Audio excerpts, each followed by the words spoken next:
గలతీ పత్రిక 2వ అధ్యాయం 20వ వచనం. గలతీ పత్రిక 2వ అధ్యాయం 20వ వచనం. నేను క్రీస్తుతో కూడా సిలువ వేయబడి ఉన్నాను. ఇకను జీవించువాడను నేను కాను, క్రీస్తే నాయందు జీవించుచున్నాడు. నేనిప్పుడు శరీరమందు జీవించుచున్న జీవితము నన్ను ప్రేమించి నా కొరకు తన్ను తాను అప్పగించుకొనిన దేవుని కుమారుని అందలి విశ్వాసం వలన జీవించుచున్నాను. హల్లెలూయా. జీవించుచున్నాను అనే మాట ఈ వచనంలో కొన్నిసార్లు చెప్పబడింది రిపీటెడ్గా. చూడండి, మొదటిసారి అంటాడు, నేను క్రీస్తుతో కూడా సిలువ వేయబడి ఉన్నాను, ఇకను జీవించువాడను నేను కాను. ఒకటి. రెండవది, క్రీస్తే నాయందు జీవించుచున్నాడు. రెండవది, నేనిప్పుడు శరీరమందు జీవించుచున్న జీవితము. 3. నన్ను ప్రేమించి తన కొరకు తన్ను తాను అప్పగించుకున్న దేవుని కుమారుని అందలి విశ్వాసం వలన జీవించుచున్నాను.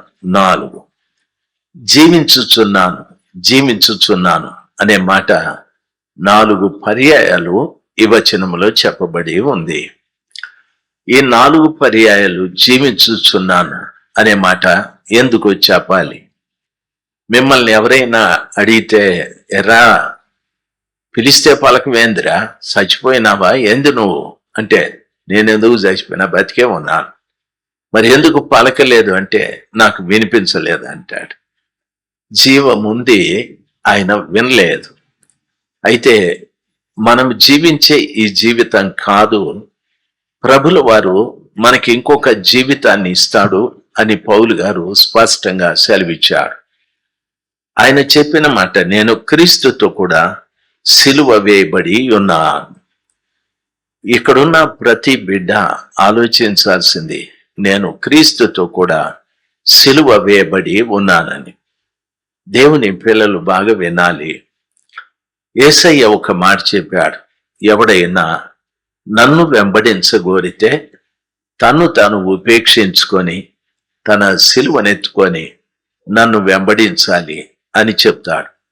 సిలువ అనగా శ్రమలున్నాయి, అవమానాలున్నాయి, నిందలున్నాయి, ఆకలి దప్పులున్నాయి, వస్త్రహీనత ఉంది, ఆర్థిక ఇబ్బంది ఉంది, అనారోగ్యం ఉంది. ఇవన్నీ కూడా సిలువలో ఉన్నాయి. ప్రభు అంటాడు, మీలో ఎవడైనా నన్ను వెంబడించగోరితే తన్ను తాను ఉపేక్షించుకొని తన సిలువెత్తుకొని నన్ను వెంబడించాలి. సిలువ లేకుండా నన్ను వెంబడించడం కష్టం అని పౌలు గారు స్పష్టంగా సెలవిచ్చారు. దేవుని పిల్లలుగా ఓసారి ప్రభుల వారు ఆయన నమ్ముకున్న బిడ్డల అందరికీ సిలువలు ఇచ్చాడు. సిలువలు ఇస్తే కొందరు కొంత దూరం చాలా బాగా మోశారు. కొంత దూరం వచ్చిన తర్వాత ఒకడు అంటున్నాడు, సిలువ చాలా బరువుగా ఉంది, నేనేం చేస్తానంటే అని చెప్పి అందరూ చూస్తూ ఉంటే సిలువని అంత ముక్క కోసేశాడు. ఇప్పుడు వాడు అన్నాడు, కొంచెం బరువు తగ్గింది, నేను మోయగలను అని. ఇంకొక వ్యక్తి అన్నాడు, ఏమన్నాడు తెలుసా, నాకు కూడా బరువు ఎక్కువ ఉంది అని చెప్పి కొంత దూరం వెళ్ళిన తర్వాత వాడు ఇంత కోసేశాడు. వాడన్నాడు, నా సిలువ కూడా కొంచెం బరువు తగ్గింది అని. ఇంకా కొంత దూరం వెళితే ఇంకొకడు అన్నాడు, మీరిద్దరు కోసేశారు, అందుకే మీరు సులభంగా నడుస్తున్నారు, నేను కూడా నా సిలువను కోసేస్తానని ఎంత కోసేశాడు. ఇప్పుడు చాలా తేలికైపోయింది. దాని అర్థం ఏమిటో తెలుసా? ప్రభు అంటాడు, నన్ను ఎవడైనా వెంబడించగోరితే తన్ను తాను ఉపేక్షించుకోవాలి.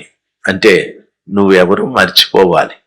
నీ కులము, నీ ధనము, నీకున్న బలము, నీకున్న పేరు ప్రతిష్టలు అన్నీ మర్చిపోవాలి. అన్నీ మర్చిపోయి సిలువెత్తుకొని నన్ను వెంబడించాలి అని చెప్పన్నాడు. సిలువ అనేటటువంటిది మొదట చెప్పినట్లు అవమానాలు, నిందలు, ఆకలి దప్పులు, ఆర్థిక ఇబ్బందులు అని కూడాను. యేసు ప్రభుని నమ్ముకున్నంత మాత్రాన మనమేమి గొప్ప ధనవంతులైపోం. యేసు ప్రభుని నమ్ముకున్నంత మాత్రాన మనకే ఉద్యోగాలు రావు. యేసు ప్రభుని నమ్ముకున్నంత మాత్రాన మనమే పొలాలు కొనలేము, భవనాలు కట్టలేము. ఎక్కడ బైబిల్లో ఆ రీతిగా లేదు. ఇవన్నీ ఎవరు సంపాదిస్తారంటే, నేను చెప్పినట్లుగా సిలువని కత్తిరించుకుంటూ వెళ్ళారు చూడు, వాళ్ళు సంపాదించుకుంటారు. సిలువ భారాన్ని ఆఖరి దాకా ప్రభుని చేరేంత వరకు మనము మోస్తూ వెళితే దాని పరిణామం వేరుగా ఉంటుంది. అయితే చాలా మంది సుఖాల కోసం, సంతోషాల కోసం, సంపాదన కోసం వారి సిలువల్ని వాళ్ళు కత్తిరించుకుంటూ వాళ్ళు వెళ్ళిపోయారు. ఇప్పుడు వాళ్ళకి శ్రమలు లేవు. వాళ్ళు అంటారు యేసు ప్రభుని నమ్ముకుంటే ఆయన ఆశీర్వదిస్తాడని. వాళ్ళు అంటారు యేసు ప్రభుని నమ్ముకుంటే డబ్బు ఇస్తాడు ఆయన. యేసు ప్రభుని నమ్ముకుంటే మీకు భూములు ఇస్తాడు, భవనాలు ఇస్తాడని. దయచేసి వినాలి, ఇవంతా సిలువ మోయని వాడు చెప్పేటటువంటి మాటలు. అందుకని పౌలు అంటాడు, ఏమంటాడు, నేను క్రీస్తుతో కూడా సిలువ వేయబడి ఉన్నాను. సిలువ వేయబడిన పౌలు చెప్పిన మాట ఆయన ఏమంటాడు తెలుసా? నాకున్నదంతా సమస్తము నేను పెంటగా ఎంచుకున్నాను. ఆయన అంటాడు, దాన్ని పెంటగా ఎంచుకున్నా, నాకు సిలువ చాలు, నా యేసు చాలని.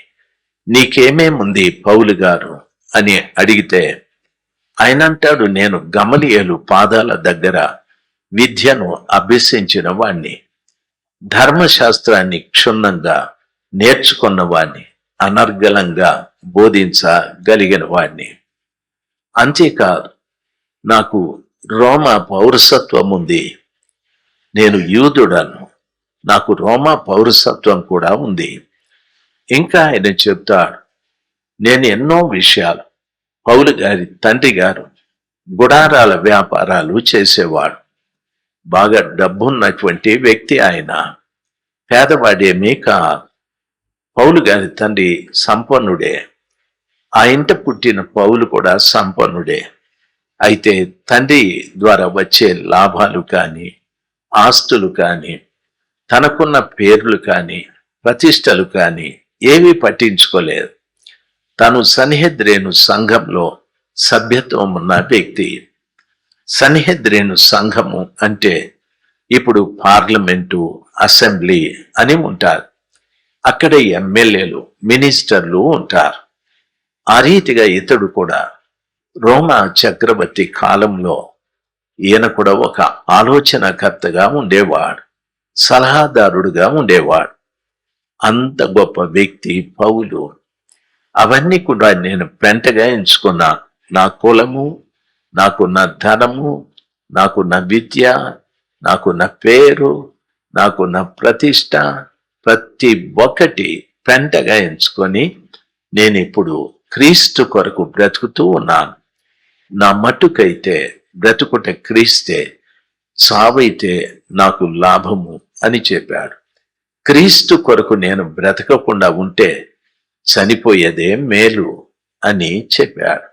కాబట్టి ఈ మధ్యాహ్న సమయం అంద ఆయన చెప్పిన మాట, నేను క్రీస్తుతో కూడా సిలువ వేయబడి ఉన్నాను అనగా గనుక ఇకను జీవించు వాడును నేను కా, క్రీస్తే నాయందు జీవించుచున్నాడు.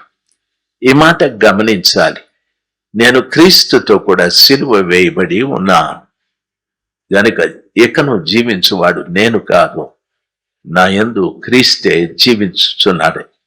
ఒక వ్యక్తి సిలువ విషయంలో చనిపోతే ఆ వ్యక్తిలోనికి యేసు ప్రభు వస్తాడు అని వాక్యం సెలవిస్తాది.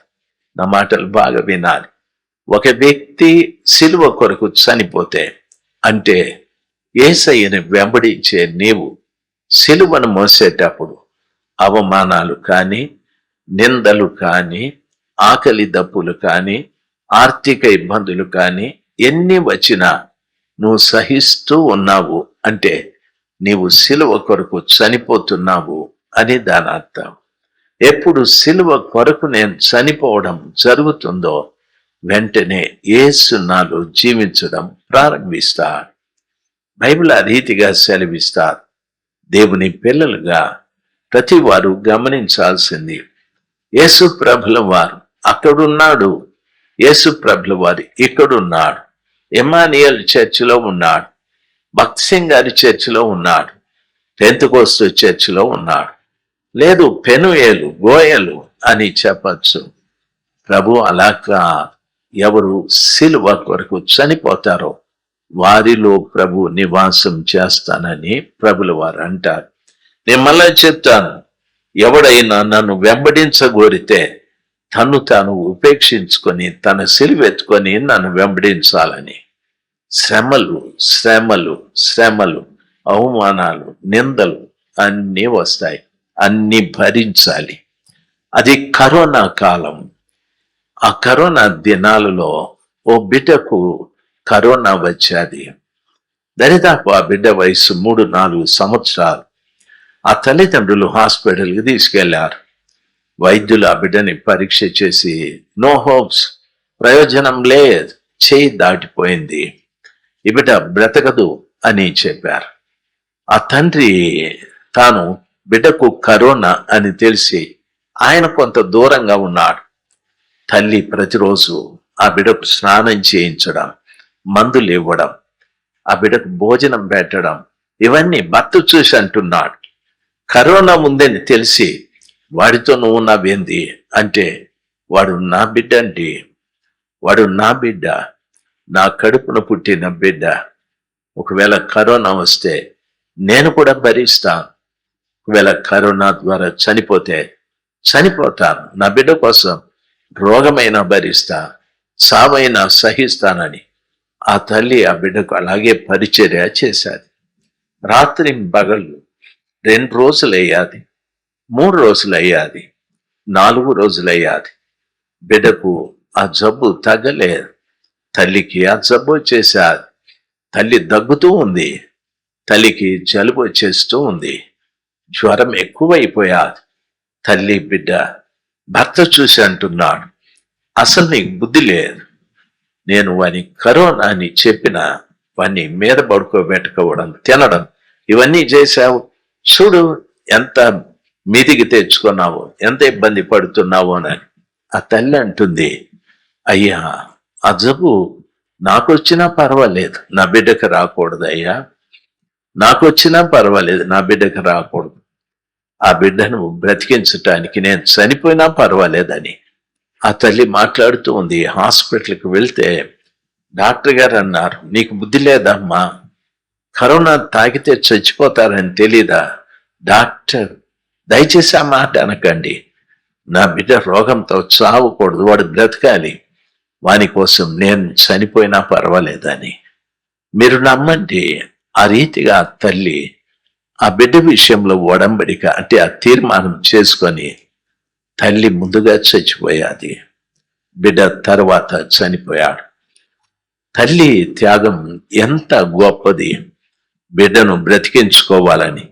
అది ప్రమాదకరమైన రోగం అని తెలిసిన వాడితోనే ఉంది, వానికే పరిచర్య, వాడికే భోజనం పెట్టాది, వాడితోనే పడుకుంది, నిద్రపోయాది. ఆ జబ్బు ఈమెలో ఎక్కువైపోయా. అదే రీతిగా యేసు ప్రభుల వారు కూడా మనలో ఉన్న పాపంతో మనం చనిపోతామని తెలిసి ఆయన మనతోనే ఉన్నాడు. బైబిల్ ఈ రీతిగా సెలవిస్తారు, మనం ఇంకా పాపులమై ఉండగా ఆయన మన కొరకు చనిపోయేనని. మనం ఇంకా పాపులమై ఉండగా ఆయన మన కొరకు చనిపోయాడు. ఏ విధంగా చనిపోయాడంటే సిలువ మరణం, అవమానాలతో, నిందలతో, అనేక విధములైన నేరాలు మోపి, కొరడా దెబ్బలు తిని, ఆయన శిరస్సు మీద ముళ్ళ కిరీటం పెట్టి చంపేశారు. యెరూషలేము వెళితే యేసు ప్రభు శిరస్సు మీద పెట్టిన ఆ ముళ్ళ చెట్టు చూడొచ్చు. ఆ ముళ్ళ, ఒక్కొక్క ముళ్ళు దరిదాపు 2 అంగుళాల పొడవు ఉంటుంది.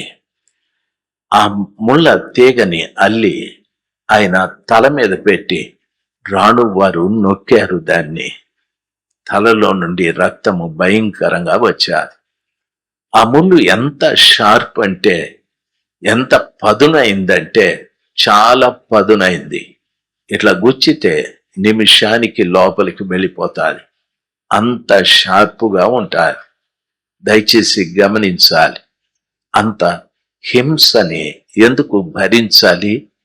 నాకున్న పాప రోగం, నాకున్నటువంటి పాప రోగంతో నేను ఎక్కడ చనిపోతానో, నేనెక్కడ నరకానికి వెళ్ళిపోతానో అని ఆ తల్లి తన బిడ్డ కొరకు చేసిన త్యాగం నా యేసు నా కొరకు చేశాడు. నా యేసు నీ కొరకు చేశాడు.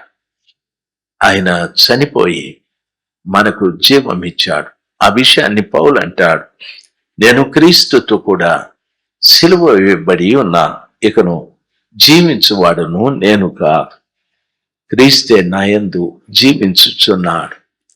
ఇంకా జీవించేది నేను కాదు, నా లోపల క్రీస్తే జీవించుచున్నాడని. ఈ మాటలు మీకు అర్థమయ్యాయి అనుకుంటా.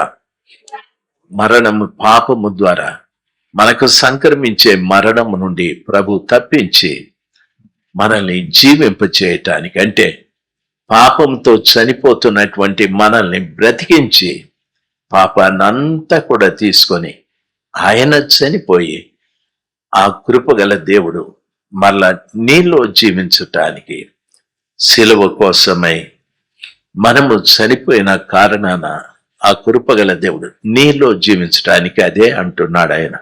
క్రీస్తే నా యందు జీవించుచున్నాడు, క్రీస్తే నా యందు జీవించుచున్నాడు. ప్రభుల వారు నీలో జీవించాలని ఆశ. ప్రభుల వారు ఇంతవరకు నీతో ఉన్నాడు, ఇప్పుడు ప్రభుల వారు నీతో, నీ లోపల ఉంటాడు. దేవుని వాక్యం సెలవిస్తాది, క్రీస్తే నా యందు జీవించుచున్నాడు.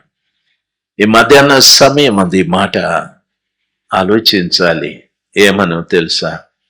క్రీస్తుతో కూడా నేను సిలువ వేయబడి ఉన్నాను, ఇకను జీవించువాడు నేను కాదు, క్రీస్తే నా యందు జీవించుచున్నాడు, క్రీస్తే నా యందు జీవించుచున్నాడు.